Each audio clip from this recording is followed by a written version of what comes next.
Bonjour, bienvenue dans la deuxième partie de la capsule sur les outils de l'immunologiste.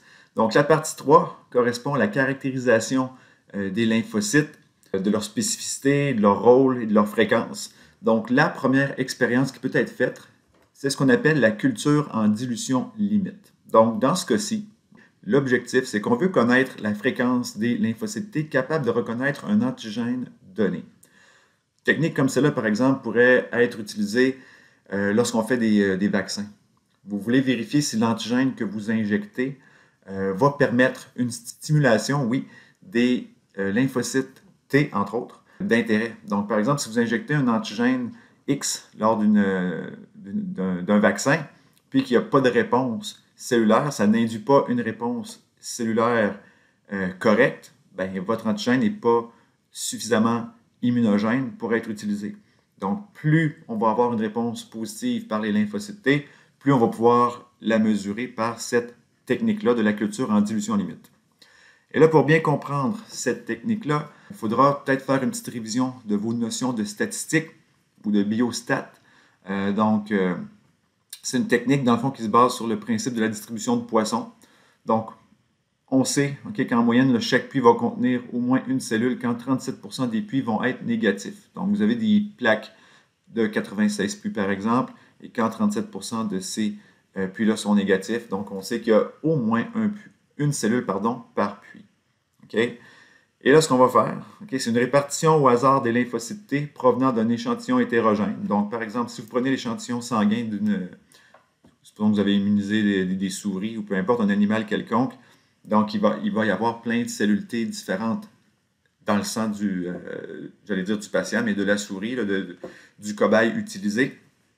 Donc, on répartit ça dans une plaque, puis parmi toutes ces cellules-là qu'on va avoir récupérées, bien, on veut vérifier dans quelle proportion il y a des cellules qui sont positives pour l'antigène que l'on teste. Donc, pour comparer le tout, on va prendre des souris témoins, donc des souris qui n'auront pas reçu l'antigène que l'on cible. On va dire, par exemple, on leur donne un antigène de la spike protein, la protéine spike S du coronavirus. On va faire des vaccins avec ça. Donc, pour un groupe de souris témoins, elles ne vont recevoir que, par exemple, une saline. Donc, il n'y a pas d'antigène dedans. Mais on va aussi immuniser notre groupe positif avec la protéine d'intérêt. Donc, on aura, par exemple, ici, donc, les souris immunisées avec, ou non immunisées, je devrais dire, celles qui ont reçu une saline. Puis ici, ça va être les souris qui reçoivent l'antigène d'intérêt.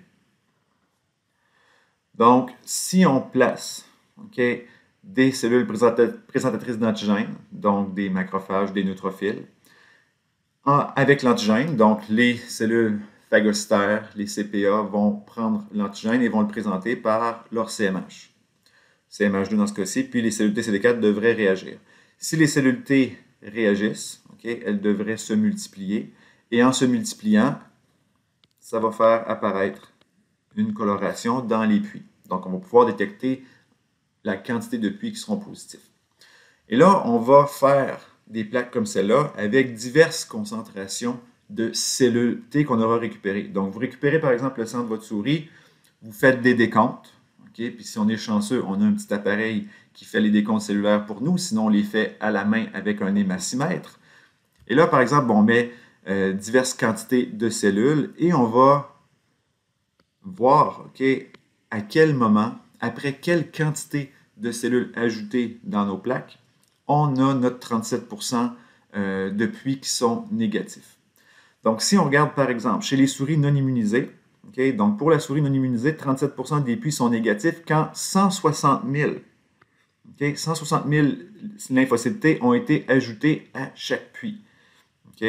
Tandis que lorsque la souris immunisée, donc quand par exemple, alors que lorsque la souris est immunisée, cette proportion-là de cellules spécifiques, donc de cellules qui répondent à l'antigène d'intérêt, on est à 1100 lymphocytes T. Donc, on a rajouté seulement 1100 cellules et c'est là qu'on voit qu'il y a 37% de réponses négatives. Donc, on voit clairement qu'il y a beaucoup plus de cellules T qui répondent à à mon antigène, tandis que chez la souris immunisée, bien, il a fallu rajouter 150 fois plus de cellules pour avoir le même résultat. Puis là, on pourrait se demander comment ça, si ma souris n'a jamais été immunisée contre l'antigène en question, il y a quand même des puits positifs quand on envoie 160 000 cellules T. Ben, c'est peut-être que la spécificité est limite. Okay? On pourrait avoir des cellules T qui ont un TCR qui reconnaît partiellement, on va dire ça comme ça, l'antigène. Donc l'affinité n'est peut-être pas super, mais assez pour avoir une petite réponse immunitaire. Mais c'est rien comparé à une immunité qui va être spécifique, où les cellules T vont vraiment avoir été produites pour lutter contre cet antigène-là. Donc, dans la plaque, quand les CPA, donc macrophages neutrophiles, présentent l'antigène à ces cellules T-là, ben, elles vont le reconnaître avec plus d'avidité, plus d'affinité, et elles vont se multiplier plus rapidement. Donc, on a notre preuve, dans le fond, que dans ce cas-ci, l'antigène qu'on a utilisé est un bon antigène et qu'il va vraiment stimuler les lymphocytes T suite à notre vaccin, par exemple. Autre test, c'est le test ELISpot. Le test ELISpot, dans le fond, c'est pour nous permettre de détecter des cellules T qui produiraient, par exemple, une cytokine précise. Donc, ce que l'on va faire, ça ressemble un petit peu à l'ELISA jusqu'à un certain point, là. Donc, ici, on va placer des anticorps dans le fond d'une plaque, des anticorps qui sont spécifiques pour la cytokine qui nous intéresse. Okay? Donc, on veut, par exemple, détecter si je vais dire n'importe quoi, là, ma cellule T produit de l'interleukine 2. Okay? Donc, je mets des anticorps anti-interleukine 2 dans le fond de ma plaque. Je vais venir placer par la suite des cellules T en présence de ces anticorps-là.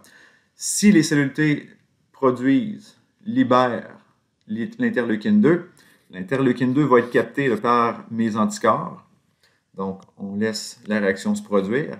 Et par la suite, okay, je vais ajouter un autre anticorps. Donc là, imaginez, je vais faire comme un zoom, parce que l'image est quand même petite. Donc, il y a les anticorps qui sont fixés au fond de la plaque. Si ma cellule a produit les interleukines, donc les anticorps vont les capter, j'enlève les cellules, donc je fais un lavage, et là, par la suite, je vais ajouter pas un anti-anticorps, mais un autre anticorps, pardon, qui reconnaît la même cytokine. Cet anticorps-là va être marqué avec une enzyme, par exemple, et on va donner le substrat. Donc, à ce moment-là, les puits qui seront positifs, okay, donc où il y aura apparition d'une couleur, seront les puits où je saurai que les cellules T qui étaient là ont produit l'interleukine 2. Ensuite, identification de la spécificité du récepteur T par des tétramères de CMH peptides. Là, par exemple, vous voulez isoler des cellules T qui sont spécifiques pour votre antigène donné. Je reprends encore mon exemple de la COVID avec la protéine Spike S. Donc là, il y a des cellules dans l'animal. Donc, par exemple, encore une fois, dans la souris, si on veut prendre l'exemple de la souris. Et là, je voudrais isoler les cellules T qui sont spécifiques pour cet antigène-là. Donc, ce que je peux faire pour m'assurer de récupérer seulement les souris, pas les souris, pardon, mais les cellules d'intérêt.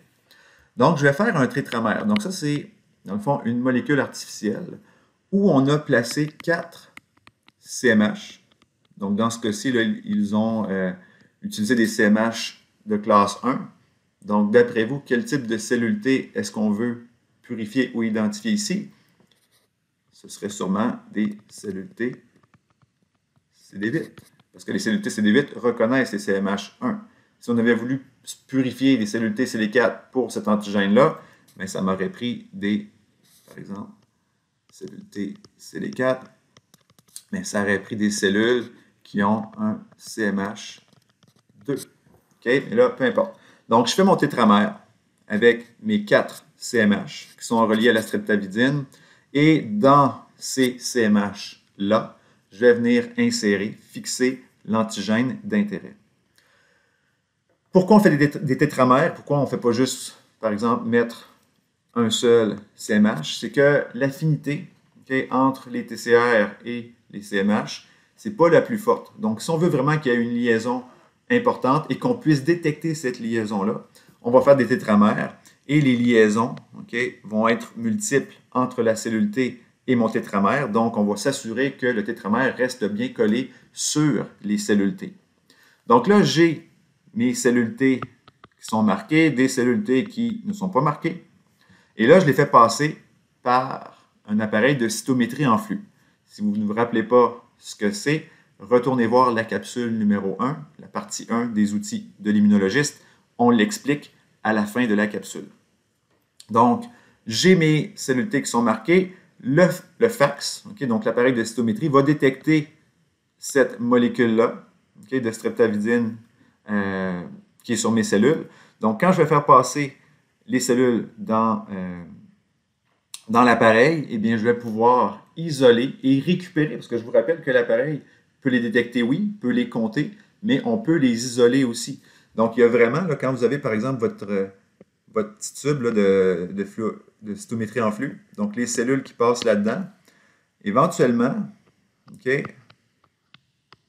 les cellules d'intérêt, par exemple, peuvent être déviées ici, donc on les récupère, ça c'est les bonnes cellules, mais toutes les cellules non marquées s'en vont de l'autre côté.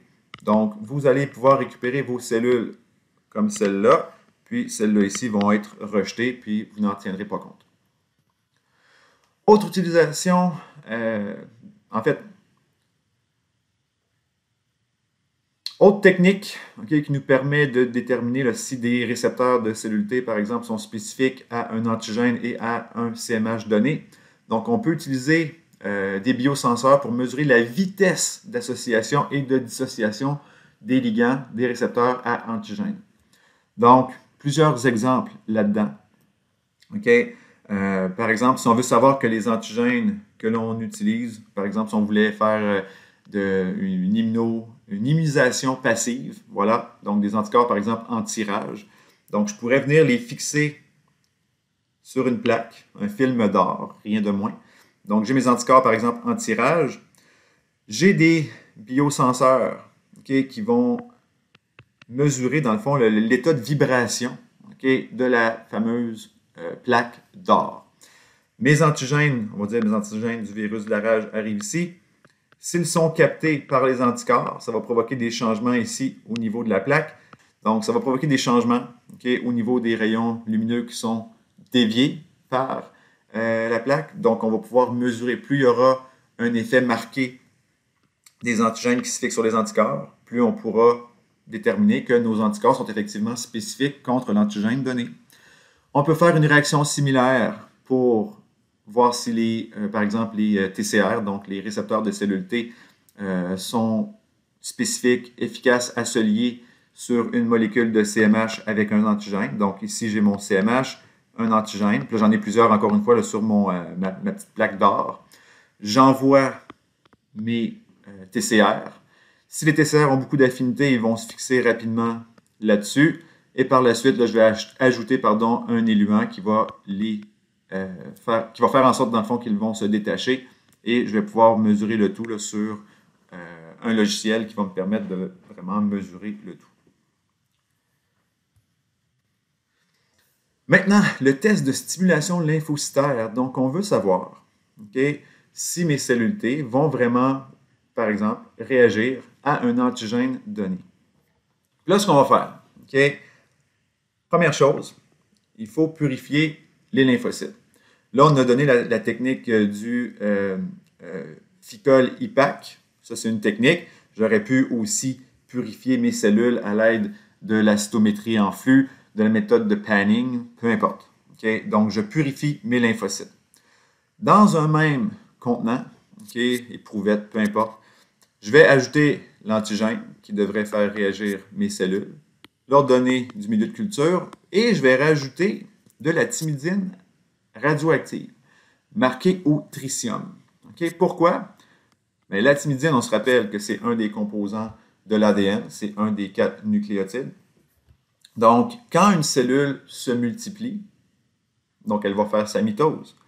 Et quand elle fait sa mitose, elle doit doubler son ADN. Elle va devoir donc absorber des éléments nutritifs et elle va, entre autres, absorber de la thymidine. Puis dans ce cas-ci, la thymidine sera radioactive. Donc, si les cellules se sont multipliées en raison de leur reconnaissance de l'antigène, donc elles ont reconnu l'antigène qui est là, elles vont faire de la mitose, donc elles vont se multiplier, elles vont incorporer de la thymidine radioactive. Donc, par la suite, je vais filtrer le tout. Donc, mes cellules vont être prises par un filtre et je vais venir mesurer la radioactivité. Plus la radioactivité va être élevée, plus ce sera un signe que mes lymphocytes ont effectivement reconnu l'antigène et ont répondu. Donc, encore une fois, ça pourrait être un test de validation pour savoir si l'antigène que vous utilisez dans une préparation vaccinale fonctionne. Donc, vous donnez l'antigène à une souris, par la suite, vous récupérez les cellules T de la souris, puis on fait un test de stimulation lymphocytaire. Si mes cellules T se multiplient en présence de l'antigène, ça veut dire qu'elles ont été stimulées lors de l'injection chez la souris. Donc, c'est bon signe, mon antigène est immunogène et entraîne une réponse immunitaire appropriée. Test de cytotoxicité. Donc, dans ce cas-ci, on veut voir si mes cellules T, par exemple CD8, vont être efficaces contre des cellules cibles. Donc, ce que l'on fait, on place en culture, non pas les cellules cytotoxiques, mais bien les cellules cibles. Donc, je les mets en culture, mais je vais leur donner, encore une fois, une molécule radioactive, ou un isotope de chrome, dans ce cas-ci, marqué au chrome 51. Cette substance-là va être absorbée par les cellules et va se fixer sur leurs protéines. Ce que je fais par la suite, donc je centrifuge, donc je récupère les cellules, le surnageant qui pourrait encore contenir ma substance radioactive, donc tout ça va être éliminé. Donc je récupère juste mes cellules, puis là mes cellules sont radioactives. Je vais ensuite ajouter mes cellules T CD8 en présence de ces cellules-là, donc des cellules radioactives, mes cellules cibles radioactives. Si mes cellules T CD8 font bien leur travail, elles devraient, on va dire, tuer ou détruire les cellules cibles. Si les cellules cibles sont détruites, eh bien, ça devrait libérer la substance radioactive dans le surnageant. Je vais récupérer le surnageant et on va dire que plus mon surnageant sera radioactif, plus ce sera un signe que mes cellules effectrices font vraiment bien leur travail. Si j'ai aucune radioactivité, ça veut dire que mes cellules que je croyais effectrices ne sont pas les bonnes. Donc, encore une fois, est-ce que, par exemple, je prends tout le temps mon exemple de validation d'un vaccin. Donc, est-ce que mes cellules T CD8 ont été appelées à répondre contre cet antigène-là, oui ou non? Si je n'ai pas de radioactivité dans mon surnageant, ça ne donne pas grand-chose. Mes cellules effectrices ne fonctionnent pas. Donc, l'antigène que j'ai utilisé pour, par exemple, stimuler la réponse immunitaire chez une souris ne sont pas efficaces. Juste peut-être noter que c'est un test, par contre, qui est peu sensible. Ça prend beaucoup de cellules, donc c'est peut-être pas à favoriser comme technique d'office. C'est peut-être pas la première technique qu'on devrait envisager.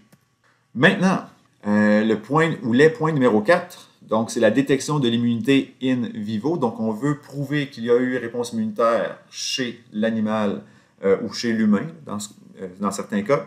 Donc, l'exemple le plus simple, encore une fois, avec la vaccination.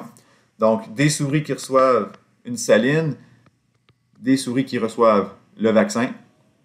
On laisse le vaccin faire son travail, donc on laisse le temps à la souris de produire des cellules immunitaires. Après 10 jours, là, on leur donne une dose létale, donc une dose mortelle du pathogène vivant. Donc, le même pathogène qu'on a utilisé pour le vaccin, là, on leur en donne des vivants, puis une dose létale.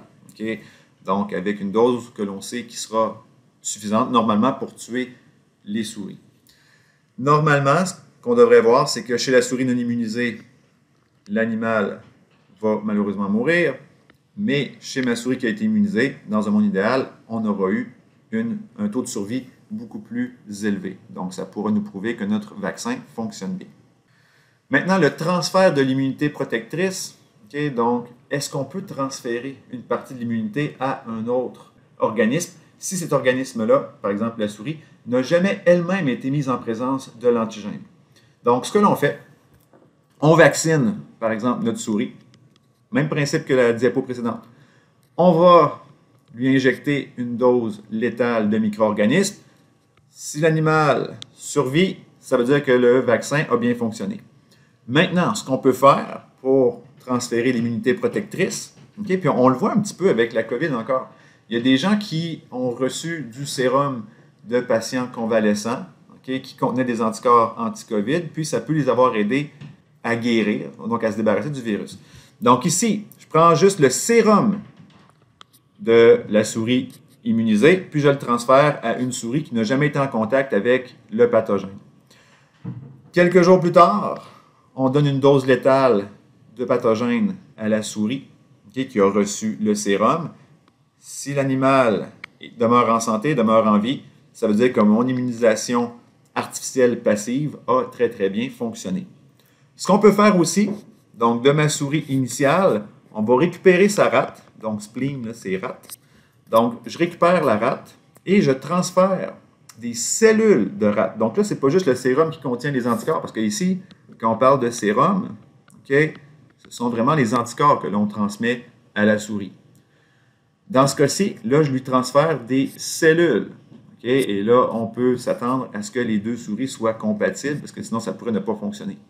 Donc, je transfère des cellules à ma souris, je lui donne une dose létale de micro-organismes, l'animal demeure en santé, ça veut dire que maintenant, j'ai une immunisation adaptive. Ce que ça veut dire, contrairement à l'immunisation passive, c'est souvent sur une courte période, parce que les anticorps ne resteront pas là éternellement. Ou bien ils vont être éliminés de façon naturelle par votre propre système immunitaire, ou ils vont finir par disparaître, par être détruits. Quand on parle de cellules, la cellule va avoir une vie plus longue et va pouvoir continuellement produire de nouveaux anticorps. Donc, dans ce cas-ci, on parle d'une immunisation qui va durer beaucoup plus longtemps. Autre test pour vérifier si une personne a réagi ou si son système immunitaire a réagi à un antigène donné, c'est le test de la tuberculine. Dans le fond, ce test-là, c'est pour savoir si une personne a été infectée ou est présentement infectée par le bacille, donc par la bactérie qui cause la tuberculose. Mycobacterium tuberculosis. Donc, ce que l'on fait, c'est bien simple, ça va être une injection intradermique. Donc, on va venir injecter des molécules du bacille de la tuberculose.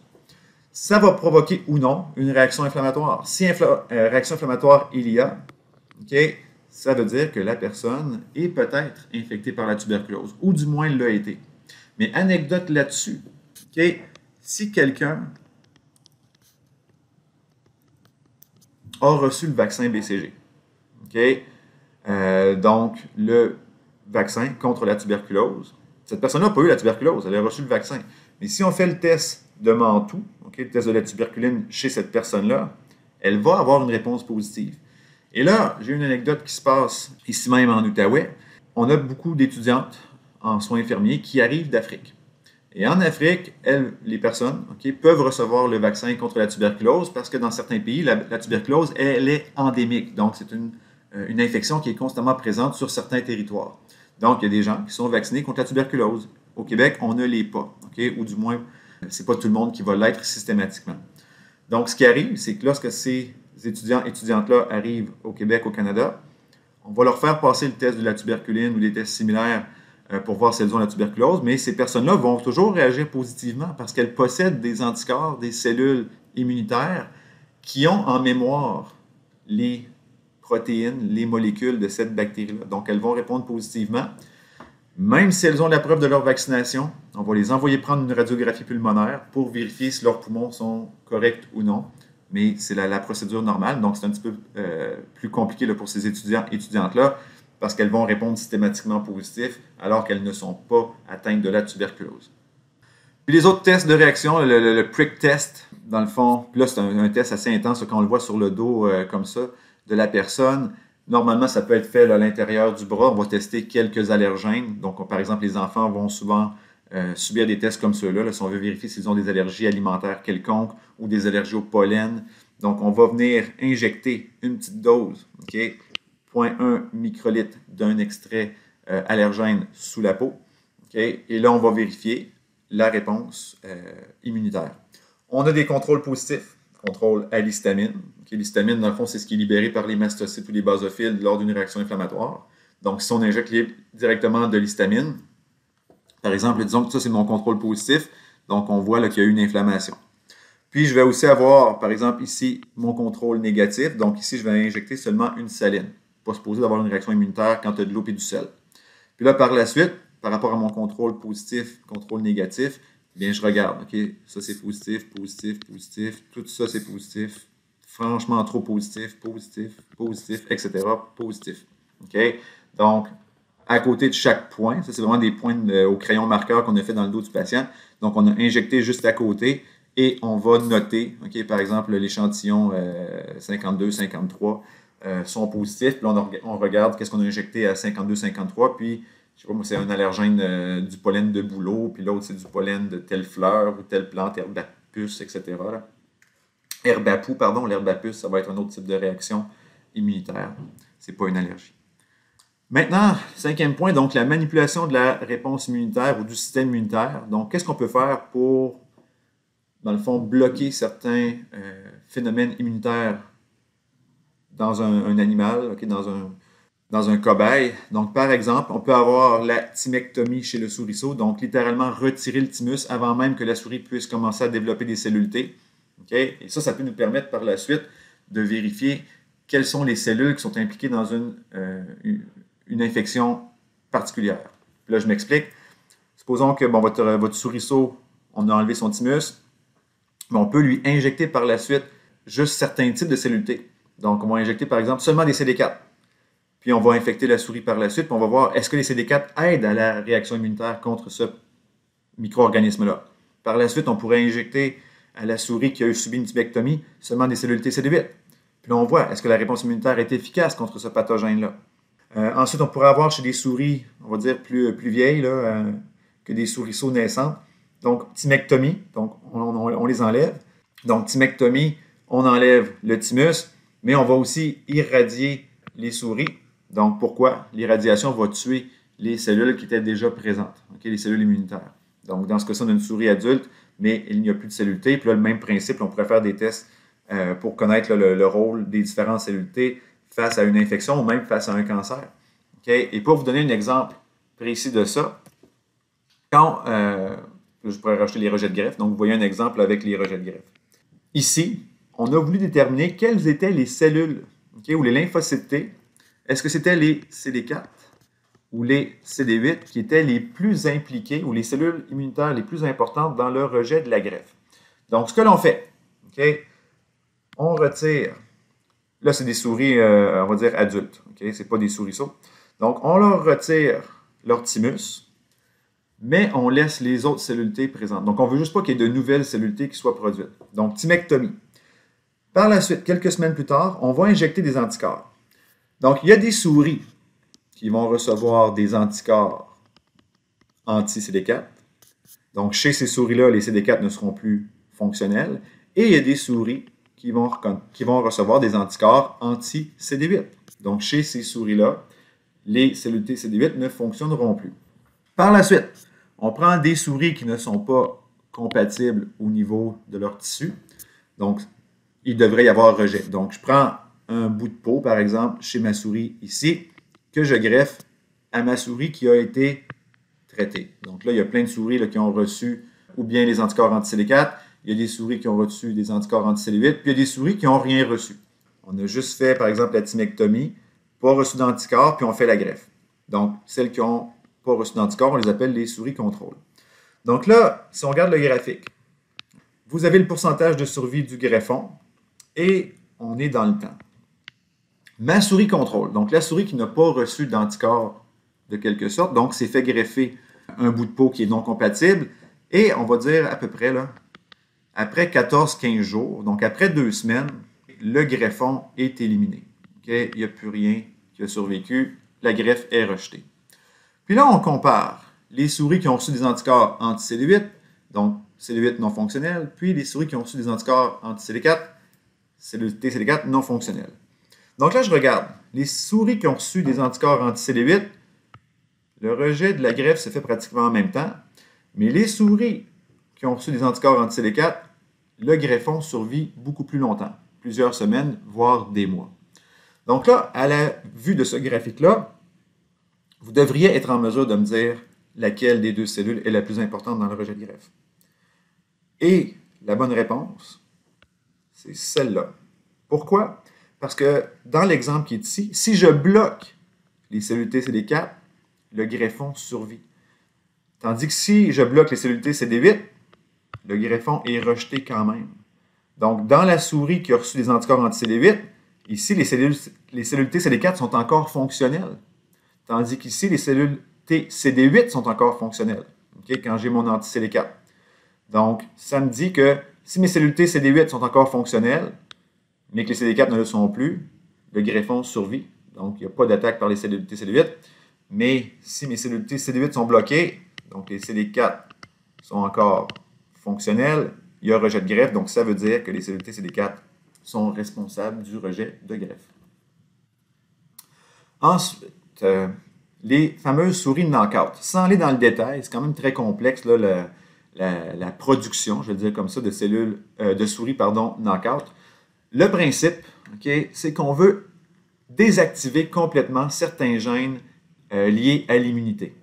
Donc, chez les souris knockout, on pourrait désactiver des gènes, par exemple, qui servent à produire certains types d'anticorps, qui pourraient produire les TCR, qui pourraient produire, je ne sais pas moi, des molécules, des cytokines. Donc, on veut attaquer, éliminer certains gènes. Et par la suite, donc on sait qu'on a des souris knockout pour tel gène, on peut administrer ou injecter divers pathogènes à ces souris-là, okay, et voir quel est le type de réponse qu'elles vont produire. Donc là, on pourrait réaliser, OK, une souris, par exemple, qui est knockout pour certains types de cytokines, va réagir contre les virus, mais ne réagira plus contre les bactéries, par exemple. Donc là, on pourrait se dire, ah ben, Colin, cette cytokine-là, elle est hyper importante dans la réponse antibactérienne. Okay? Bloquer les cellules TCD8, mais encore une fois, vérifier la réponse immunitaire. Donc, avoir des souris knockout, de un, c'est complexe à produire, mais une fois qu'on a réussi à obtenir des lignées cellulaires, ou même des souris, des lignées de souris, okay, qui n'expriment plus certains gènes, elles vont pouvoir quand même se reproduire rapidement. Donc là, vous avez une série de souris qui sont génétiquement identiques et qui génétiquement n'expriment plus certaines composantes du système immunitaire, ce qui nous permet de vérifier l'utilité, le rôle de ces structures immunitaires-là lors de certaines infections ou lors du cancer, par exemple. Si vous voulez plus de détails, là, vous pouvez aller voir tout le processus qui nous permet d'obtenir ces souris-là. C'est fascinant, mais c'est extrêmement complexe. Maintenant, le dernier point, donc, les outils immunologiques dans l'industrie alimentaire. Donc, par exemple, là, vous pouvez aller voir les sites des diverses compagnies que je vais vous nommer, là, mais vous avez les produits de la compagnie Biotecon, okay, Diagnostic, qui vont être utilisés pour détecter, par exemple, les allergènes, les antibiotiques ou les mycotoxines qui pourraient être présents dans certains aliments. Donc, ça va être fait par la méthode des plaques ELISA. Donc, on a, par exemple, dans les puits, okay, on peut avoir des anticorps, on va dire je sais pas moi, l'allergène qui est retrouvé dans les arachides. Okay, donc, l'allergène des peanuts, en bon français. Donc là, vous testez votre produit alimentaire quelconque. Si l'allergène est présent, il va être capté par les anticorps qui sont au fond de la plaque. On va ajouter un anticorps qui reconnaît aussi l'allergène de peanut. Cet anticorps-là va être marqué avec soit une enzyme, phosphatase alcaline, peroxydase, ça pourrait être même un fluorochrome, peu importe. Okay? Et on va avoir une lecture dans l'appareil par la suite et on pourra détecter si oui, dans tel ou tel échantillon, il y avait présence d'allergènes, d'antibiotiques ou de mycotoxines. Ici, certains produits, comme les produits de Romer Labs, ces techniques-là ressemblent beaucoup à ce qu'on avait vu lors de la production d'anticorps monoclonaux. Donc, on va avoir des anticorps monoclonaux présents sur nos petites bandelettes comme ça. Okay? Puis des anticorps qui vont être spécifiques, encore une fois, contre diverses molécules. Donc, mycotoxines encore, l'allergène, des pathogènes. Donc, pathogènes, des OGM. Donc, on va faire migrer une solution sur ces bandelettes-là. Et si il y a des bandes qui apparaissent, donc des précipités qui se forment, ça voudra dire que dans l'échantillon X, il y a vraiment présence de mycotoxines, d'allergènes, etc. Donc, c'est une réponse ou une réaction immunitaire qui dépend d'anticorps monoclonaux qui ont été fixés sur ces petites bandelettes-là. Même principe ici pour les produits néogènes, c'est juste une compagnie différente.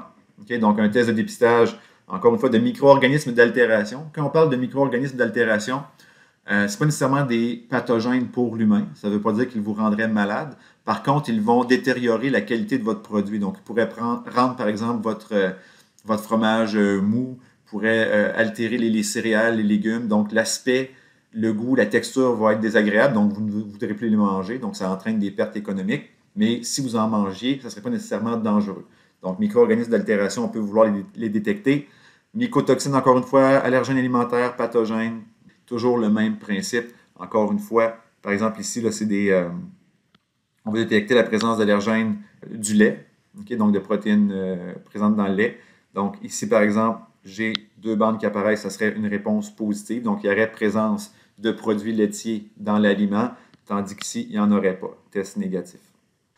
On peut aussi utiliser, toujours dans le milieu alimentaire, l'immunodiffusion double. Donc, vous pouvez faire un petit rappel là, avec la technique d'Uchter-Looney. Et un test qu'on fait en alimentation, c'est la détection d'entérotoxines staphylococciques. Okay, donc, par exemple, dans la bouffe de buffet, des traiteurs, peu importe. Okay, si on voit qu'il y a des patients qui se présentent à l'hôpital massivement là, avec des infections digestives graves, liées à une intoxication au staphylocoque. Donc, on pourrait, par exemple, retourner chez le traiteur ou au restaurant, buffet, etc., prendre des échantillons alimentaires et faire des tests. Okay? Donc, par exemple, vous placez l'échantillon alimentaire ici, donc ça, c'est votre antigène, puis vous avez des anticorps spécifiques contre la toxine staphylococcique. Ça migre, okay? Vous vous rappelez du principe d'Uchter-Looney, et s'il y a une zone d'équivalence, il va y avoir des précipités. Donc là, par exemple, vous pourriez vous dire, ah oui, dans cet échantillon de bouffe-là, il y avait de la toxine staphylococcique, puis dans cet échantillon-là aussi. Donc, c'est là où on voit les précipités.